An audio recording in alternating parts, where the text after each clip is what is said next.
All right, it's your boy Mullah. This week after that five, man. We back with another one, man. My boys lost. KD.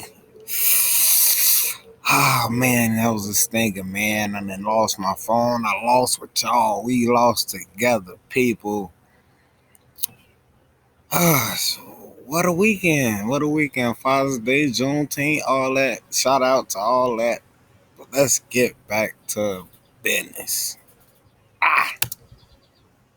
Good morning, good morning, good morning. Been a busy weekend. You know when I get on parlay, when you hit the parlay, you Look, come on, Unc. All right, man.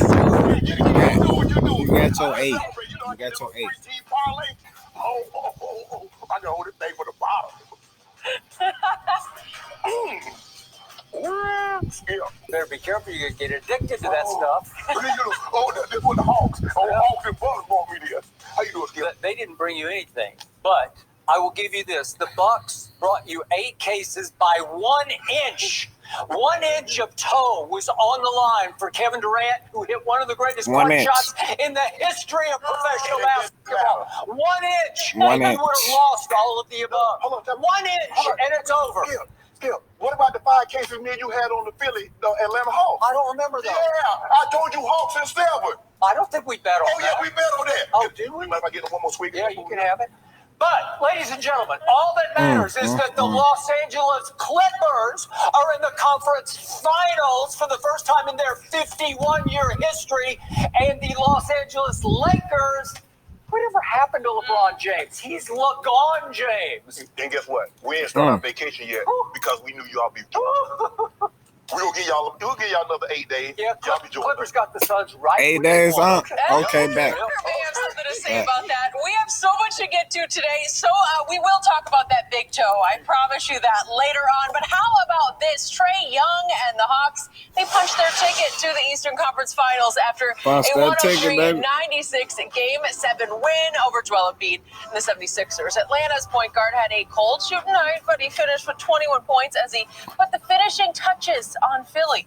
Embiid scored 31, but it wasn't enough as fellow All-Star Ben Simmons finished with just 5 points. Forcing up. The Ice Sixers Trey. will now Ice head into the Trey offseason Trey. with doubt surrounding their roster. So, Shannon, what is the biggest reason the 76ers lost this game? Well, Jed, I'm going to disagree. There's no doubt around this roster. Okay. They know what they need to do. The question is whether or not they're going to do it. Skip, they lost because their second best player became unplayable in the series. And we talked about this a couple of weeks ago, Skip, that Doc said that, you don't really know basketball if you think we're going to take Ben Simmons out of the ball game late in the ball game, even though he's an atrocious free throw shooter. He's going to play. And then the last couple of minutes of this ball game, they side him out. A couple of nights ago, they side him out 2 or 3 possessions because they were fouling. They used hack of Ben, and they got back into the ball game and they won it. So he became unplayable. Skip, here's some numbers for you. He's taken 0 shots in the last 4 quarters. He's taken 1 shot over the last 4 quarters.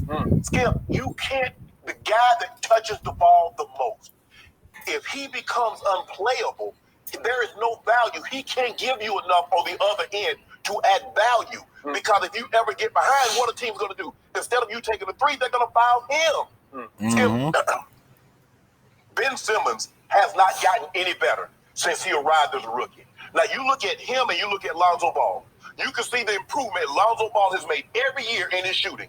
Ben Simmons has not gotten better. And let me tell you the difference, Skip. I could not swim. I went to 4-H camp. I was in 6th grade, and I couldn't swim. And my friends, Ricky Blanton, Grady Kicklot, and Simi Driggers, they asked me, they're like, can you swim? I said, no. They asked me, am I afraid of the water? I said, no. They said, we can teach you how to swim. You see, the difference is Ben Simmons can't shoot, but that's not his problem. He don't want to learn how to shoot. That's his problem. Skip it. If you're afraid to shoot the ball, you'll never be able to shoot it. So they should trade Ben Simmons, is what you're saying. Absolutely, 1,714%. Yes. That might be the most absurd thing you've ever said on this show. Go ahead. You can keep him, but you're never going to win with him. Okay. Not a championship. And I tell you what, hey, play that sound for me. Jim, run that sound for me. Run it. Now, I don't know, I've never coached a game of basketball in my life. But here's a guy that's played the game and won a championship as a coach. This is what he said. Doc, you think Ben Simmons can still be a point guard for a championship team like the one you guys want to become? Yeah, David, I don't know that question I don't or the know answer that. to that right now. Don't ask me that. It's stupid. So I don't know the answer to that. Ask him. And I immediately tweeted the moment he said that, because I was watching it live, because I'm all over it after the game. You can look at my timeline. That was out of bounds on Doc's part. You cannot you can't shift all the blame to him, because Doc Rivers has repeatedly blown big leads as a head coach in this league. So is he without blame? Love Doc, but you can't say that. You cannot throw Ben Simmons under that Why bus just because the bus ran over you. Okay. Jim, you got that Joel Embiid sound for me? Yeah, I saw this too live. I was watching it live. I actually have the sound turned up on my TV. Okay, run that back. Run it. I don't know how to say it, but I thought the turning point was just, we had an open shot, and we made one free throw, and we missed the other, and then they came down and scored. Yep. Yep. I actually asked for that also. Believe it or not, I don't know. I actually watch all the games and all the Bucks games. The games. Okay. What I do is I don't listen to the sound. Okay. So therefore, when you hear Shannon Sharp speak, this is Shannon Sharp speaking. Okay. So Skip, I don't get how your starting point guard shoots low 30s for the free throw line. He scored 4 points in ball games, and you think you can win a championship with him? Because here's the thing. Joel Embiid doesn't have a championship with him like everybody else, given his history. You make it seem like Joel Embiid all of a sudden is going to say, you know what? I need to drop 20 pounds. I need to maintain my peak level of physical fitness to make sure I get the best out of my NBA career. Has he shown you that ability to do that? Yes. No. Has Ben Simmons shown you the ability to shoot the ball? No. Get threes. Has he shown you the ability to shoot outside of the paint? No. No, he has not. Skip, you've seen enough. Go back and look at the history. No. Like Hell no. You get a guy like Joel Embiid, you're supposed to be Shaq Kobe. You're supposed to be Kareem Magic. You're supposed to be Cousy Russell. You're supposed to be Oscar. What Ben supposed to be? Yep. Tony Parker, Tim Duncan. Yep. They're not even that. Kenny Shaq. Skip, at some point in time, you got to cut your losses. Tell me when you're finished. You got to cut your losses, Okay, Skip. you done? I'm done. Okay, thank I'm you very done. much. My turn. First of all, it was absolutely shameful that last night the Sixers lost a Game 7 at home while little Ice Trey, he was cold. He was shivering all night. He shoots 5 of 23. He shoots 2 of 11 from 3. You have to win that game. He is begging you, just take it over and put us out of our misery. And instead, the script flipped, and Joel Embiid could not bring it home. He had a huge start to the fourth quarter, but he had no finish to the fourth quarter except for a bunch of lousy, careless turnovers. And he had 8 for the game, and you cannot win with 8 turnovers. But here's the God's truth about this series. It was lost in Game 4 of the Philly-Washington first-round series when Joel Embiid tore his cartilage. I know for a dead, solid fact he has a small flap of torn cartilage that they're going to have to fix in the offseason. And they begged him.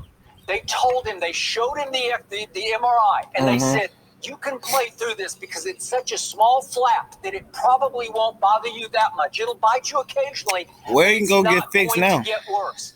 And what happened? Joel Embiid does not have the highest pain threshold. He's never exhibited the highest pain threshold. And so routinely through this series, he would grimace and wince as he went up the floor. So he was never himself last night. How can you not post up Clint Capella? You can annihilate him, as we saw when he went 8 for 8 to open up Game 5. 8 for 8 in the first quarter and outscored Capella 17-0 because he posted him.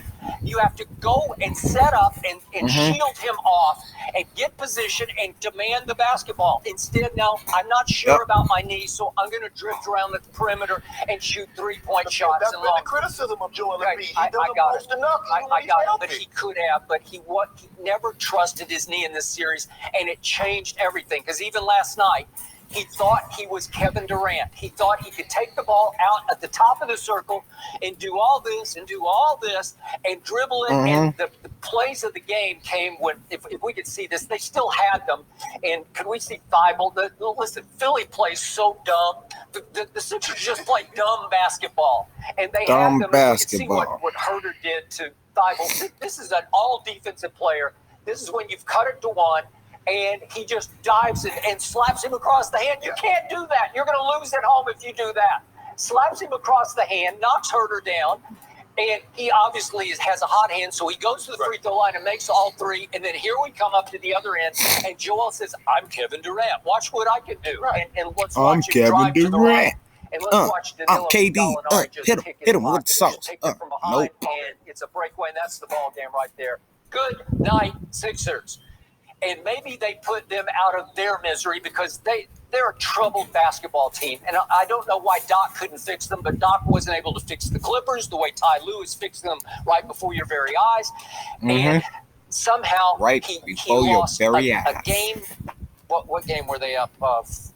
Game 4, they were up 18 and then 26 in game 5. Right. It's just so wrong. Right. They dominate. They're 2-1 in this series. I'm going to remind everybody that the Sixers had the best record in the East. Everybody's forgotten that. But they had the best record in the East.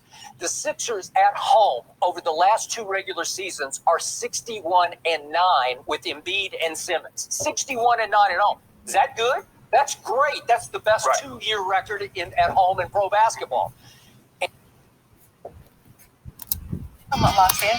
Well, Embiid, go get your knee fixed, man. KD, we looking at next year, man. You and the boys, get it together. Y'all stay healthy. Y'all got one coming, man. Oh, man. It's going to be a tough one to watch, y'all. But, hey, I'm here. It's your boy Mullah this week at the 5. You know, I'll be back with another one, and I'm out of here.